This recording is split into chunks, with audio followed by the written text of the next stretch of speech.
She isn't who she says she is. That is when I realized the truth. I had been living next to Emily for 3 years, and we had become close friends. She was always dressed in casual clothes and drove an old truck. One day, I saw her driving a Bentley, and my mind was blown. Who was this woman, really? I started to notice strange things about her, like the way she would often receive mysterious phone calls and leave suddenly. I was curious, but I didn't want to pry. However, the more I saw, the more I wondered. Was she in danger? And who was the man she was always talking to on the phone? As I watched her from afar, I saw her arguing with a man in a suit. He looked familiar, but I couldn't quite place him.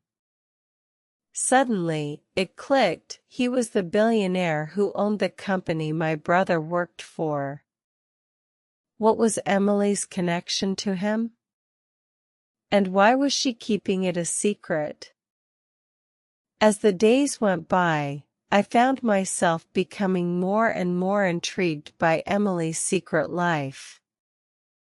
I would see her leaving her house at odd hours, dressed in fancy clothes and carrying a small bag.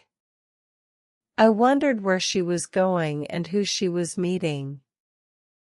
One day, I decided to follow her. I trailed behind her, trying not to be seen, as she walked to a nearby cafe. She sat down at a table and waited for a few minutes before a man arrived. It was the same man in the suit I had seen her arguing with before. They talked for a while, and then Emily left. I followed her back to her house, my mind racing with questions. Who was this man, and what did he want from Emily? And why was she so secretive about her life? I decided to confront her, but when I approached her, she just smiled and said she was fine. I didn't believe her. As I walked back to my house, I saw a news report about the Billionaire's company. It was in trouble, and the billionaire was nowhere to be found. I wondered if Emily's secret life had something to do with it. I went to bed that night with a million questions in my head. The next morning, I received a call from an unknown number. "Meet me at the park at 5 p.m., a voice said. "Come alone." I was scared, but I was also curious. Who was this, and what did they want from me? I looked out the window and saw Emily watching me from her house. She smiled and waved, but I just felt a chill run down my spine. What was going on? And why was I suddenly a part of it? I arrived at the park at 5 p.m., my heart racing with anticipation. A man in a suit was waiting for me. "Who are you?" I asked. "I'm John, the billionaire's assistant," he replied. "And you are?" I told him my name, and he nodded. "I know who you are, Nguyen Min On. You're Emily's friend." I was surprised. "How do you know that?" I asked. "We've been watching you," he said. "We know you've been following Emily." I felt a surge of fear. "What do you want from me?" I asked. John smiled. "We want to tell you the truth about Emily. She's not who you think she is." My mind was racing. What did he mean?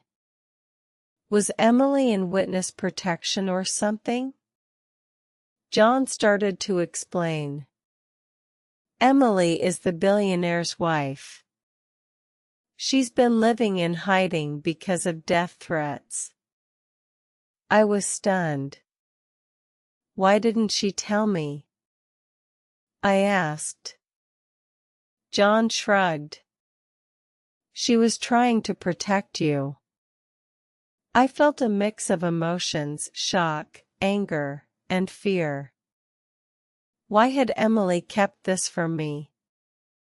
And what did it have to do with the Billionaire's company? John handed me a folder full of documents. Read this, he said. It will explain everything.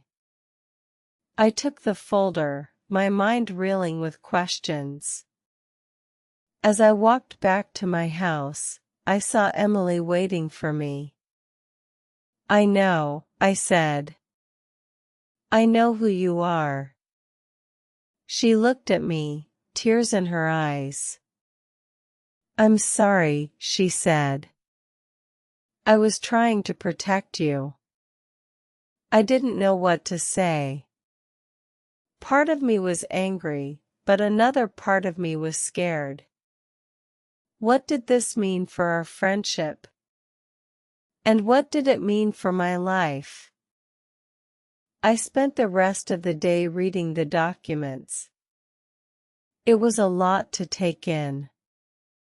The Billionaire's company was in trouble because of a rival company.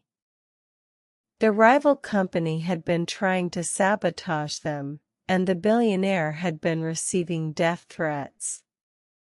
Emily had been living in hiding to protect herself and the billionaire.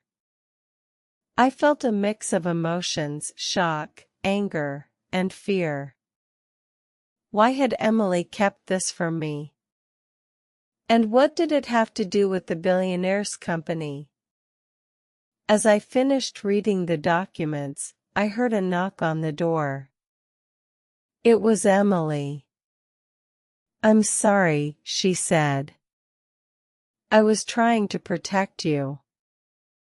I looked at her, tears in my eyes. Why didn't you trust me? I asked. Emily sighed. I was scared. I didn't know what to do. I felt a surge of anger. You should have told me, I said. I'm your friend. Emily nodded. I know. And I'm sorry. We hugged, and I felt a sense of relief. But I also felt scared. What did this mean for our friendship? And what did it mean for my life? As we hugged, I heard a noise behind us. It was the billionaire. I'm sorry, he said. I didn't mean to put you in danger. I looked at him, surprised. You're the one who's been calling me, I said. The billionaire nodded. I was trying to protect you. I felt a mix of emotions: shock, anger, and fear. What did this mean for my life? And what did it mean for my friendship with Emily? As I stood there, trying to process everything, I realized that I had been living in a bubble. I had been so focused on my own life that I hadn't noticed what was going on around me. I looked at Emily and the billionaire, and I felt a sense of gratitude. They had been trying to protect me, even if they had gone about it the wrong way. I smiled, feeling a sense of peace. It's okay, I said. I understand.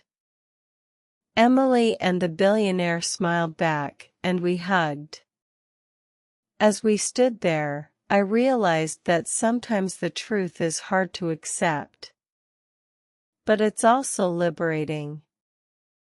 I felt free to move on and start a new chapter in my life.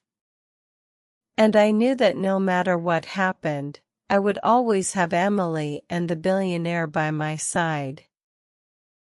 As I looked back on the events of the past few days, I realized that I had learned a valuable lesson. The truth may be hard to accept, but it's also liberating. I had been living in a bubble, unaware of the secrets and lies that were going on around me. But now I knew the truth, and I was free to move on. I was grateful to Emily and the billionaire for trying to protect me, even if they had gone about it the wrong way. And I was grateful for the experience, because it had taught me to be more aware of the world around me. As I sat on my couch, reflecting on everything that had happened, I felt a sense of peace. I knew that I would always have Emily and the billionaire by my side, and that together, we could face anything that came our way. And as I smiled, feeling a sense of closure, I knew that I would always cherish the memories of our time together. The secret billionaire neighbor had been a surprise, but it had also been a blessing in disguise. It had taught me to be more aware, to trust my instincts, and to appreciate the people in my life. And for that, I would always be grateful.